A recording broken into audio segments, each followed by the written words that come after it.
একটা কথা বলো তো, দাদার এই যে বিয়ে দিলাম, বিয়ে নিয়ে লোকে এত এত কমেন্ট করছে, এত বাজে বাজে কমেন্ট, যে আমরা নাকি লুকিয়ে চুরিয়ে বিয়ে দিয়েছি, বা আমরা বিয়ে দিলাম কেন, কি কারণে, কেন ডিভোর্স হলো।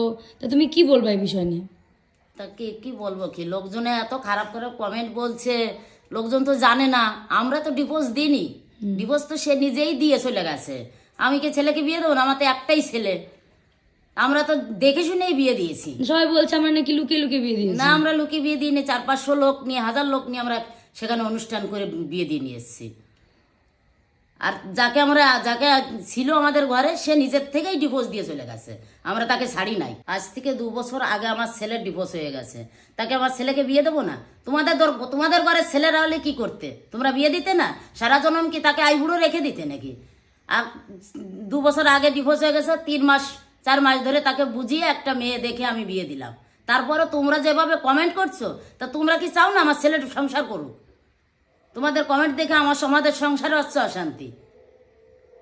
এই জিনিসটা তোমরা করো না। যদি আজ থেকে তোমাদের ঘরে ছেলে হতো, তাহলে তোমরা কি করতে? তোমরা কি সংসার দিতে না, তাকে বিয়ে দিতে না? মানুষজন এটুকু বুঝতে পারছে না যে তোমরা যেভাবে কমেন্ট করছো, এখন তো সেটা নতুন সংসার শুরু করেছে, যে নতুন মেয়েটা এসছে তারও তো মন আছে, তাকে তো তার তো আঘাত লাগছে।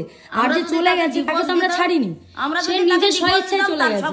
তাকে আমরা অনেকবার বুঝিয়েছি, আনতে গেছি, এমন না যে তাকে বোঝাইনি, অনেক বোঝানো হয়েছে, সেভাবে সংসার করবে না। আর আমার দাদা যদি কোনো দোষ থেকে থাকে, সে যদি বলতে পারে যে হ্যাঁ তোমার ছেলের দোষ আছে, হ্যাঁ তোমার ছেলের কোনো দোষ আছে দেখাতে বলো, তাহলে আমি মানবো যে চলো এফবির একটা কারণে ছেড়ে গেছে। তোমরা যদি চাও তার বাড়ি গিয়ে জিজ্ঞেস করে আসো যে সে কি জন্য ছেড়ে চলে গেছে। বারবার তো আমাদের দোষ দিচ্ছ, আমরা এতদিন মুখ খুলিনি, কারণ আমরা চাই না যে তারও খারাপ হোক, সেও আর এক সংসারে যাবে। চিরজনম বাবার ঘরে কোনোদিন কেউ থাকবে না, আমরা ভিডিও ছেলেরাও থাকবে না, মেয়েরাও থাকবে। সেও এক ঘরের সন্তান, আমরা কন্ট্রোভার্সি জিনিসটা আমি তো চাই না, এর জন্য আমি ভিডিও করি না। মনে হয় যেন ছেলেরাই শুধু ডিভোর্স দেয়, মেয়েরা ডিভোর্স দিয়ে চলে যায় না সংসার ছেড়ে, মনে হয় যেন। আমার লোকে বলছে আমি খারাপ, মিঠি খারাপ। মিঠি ভাই, মিঠি কি আমার মেয়ের মতো মেয়ে তোমাদের ঘর যদি থাকে না, সেদিন বুঝবা তোমরা সে মানুষটাকে কমেন্ট করো যদি কোনো দিনও তার সাথে মেয়ে লক্ষ্মী আছে। আমার মেয়ে আমার বাড়ির লক্ষ্মী, তোমাদের ঘরের মেয়ে যেরকম তোমাদের ঘরের লক্ষ্মী, আমার ঘরের লক্ষ্মী আমার মেয়ে, আমার বৌমাও লক্ষ্মী এখন। আর যে চলে গেছে সেও ছিল, কিন্তু তাকে আমরা ছাড়িনি, সে নিজের থেকেই চলে গেছে।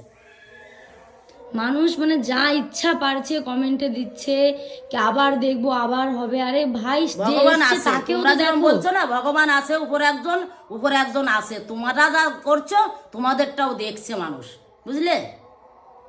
তোমরা একটু বুঝে শুনে কমেন্ট করো যে হ্যাঁ উপরে একজন বসে আছে, তার কাছে সবারই যেতে হবে।